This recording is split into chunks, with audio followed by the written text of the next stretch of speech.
Bonjour et bienvenue, je suis Fabien du blog Objectif Paléo. Dans cette vidéo, vous allez découvrir pourquoi j'ai ce livre entre les mains et pourquoi vous devez absolument vous fixer de nouvelles résolutions ou des objectifs ou des buts, peu importe comment vous les appelez. Et si vous souhaitez commencer l'année en travaillant sur votre addiction au sucre et que vous voulez vraiment arrêter de manger du sucre, alors vous pouvez récupérer ma vidéo sur le sujet qui dure plus d'une quinzaine de minutes. Pour cela, vous cliquez sur le lien qui apparaît à l'écran ou sur la fiche pratique ou sur le lien dans la description. Alors, pourquoi vous devez absolument vous fixer de nouveaux objectifs pour cette année?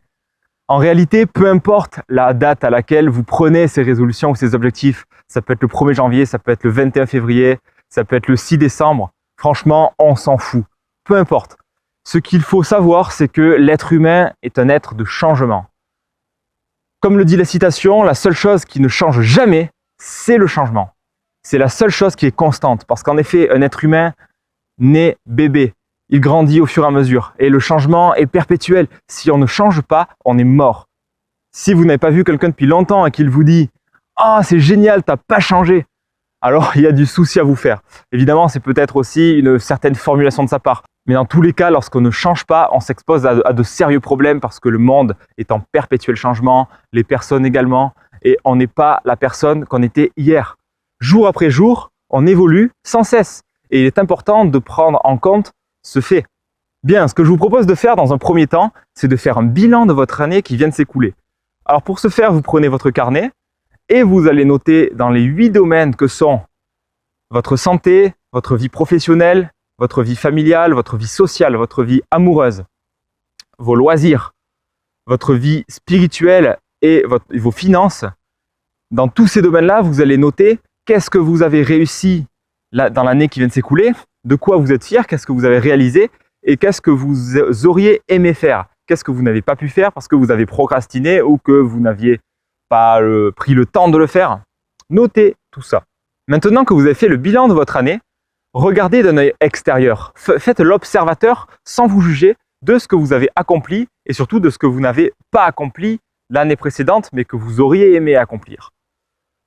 Que ce soit dans le domaine vraiment de la santé et du sport, on dépasse ici le cadre de cette chaîne, mais peu importe parce que la vie, c'est une globalité. Il y a ces 8 domaines dont on a parlé, il n'y a pas que l'alimentation et le sport, même s'ils sont très importants. Alors prenez le temps de vous fixer des objectifs qui vont être SMART, c'est-à-dire spécifiques, mesurables, atteignables, réalisables et surtout temporisés. Je rajouterai plusieurs éléments à ce modèle SMART. Prenez un objectif qui ne dépend que de vous. Parce que si ça dépend de quelqu'un d'autre, ça peut vous mettre en échec pour cet objectif.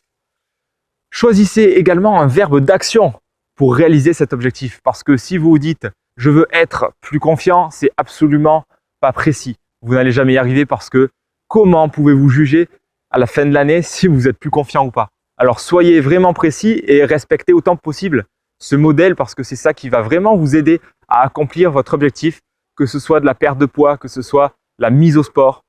Choisissez quelque chose de spécifique. Par exemple, je vais aller courir une fois par semaine, le samedi à 6 h du matin. Là, c'est spécifique, c'est mesurable, c'est atteignable, etc., etc. Maintenant, pourquoi j'avais ce livre dans mes mains? Tout simplement parce que c'est l'un des objectifs que je vais me fixer. Cela fait plus d'1 an que je médite déjà régulièrement. Cette année, je me fixe comme objectif de méditer tous les jours, sans exception, en ajoutant à cela de la gratitude. Il est très important de ressentir de la gratitude dans notre vie, de la gratitude pour n'importe quoi. Que ce soit d'avoir un ciel bleu comme j'ai ici, que ce soit d'avoir la nature autour de soi, que ce soit le simple fait d'être en vie ou d'avoir de la gratitude pour une personne géniale que vous avez rencontrée, pour le fait d'avoir mes 2 bras, mes 2 jambes, pour le fait de pouvoir faire du sport sans souci, pour le fait de pouvoir manger bio, etc., etc. Ayez de la gratitude pour plein de choses. Vous allez voir que votre vie va vraiment changer. Et parmi mes résolutions, une des plus importantes de cette année pour moi, c'est de sortir une première formation pour vous aider à changer d'alimentation. Je pense que je sortirai cela d'ici 1 mois. Si ça vous intéresse, restez à l'affût parce que ça va sortir très bientôt. Voilà, c'est tout pour cette vidéo. Je vous encourage vraiment à vous fixer des objectifs pour cette année parce que les gens qui ne fixent rien n'évoluent pas. Faites ça et vous allez vraiment passer au niveau supérieur. Je vous laisse, on se retrouve de l'autre côté pour aller plus loin et commencer cette nouvelle année avec un objectif d'arrêt du sucre, vous pouvez récupérer encore une fois la vidéo. En attendant, je vous dis à très bientôt sur Objectif Paléo. Ciao!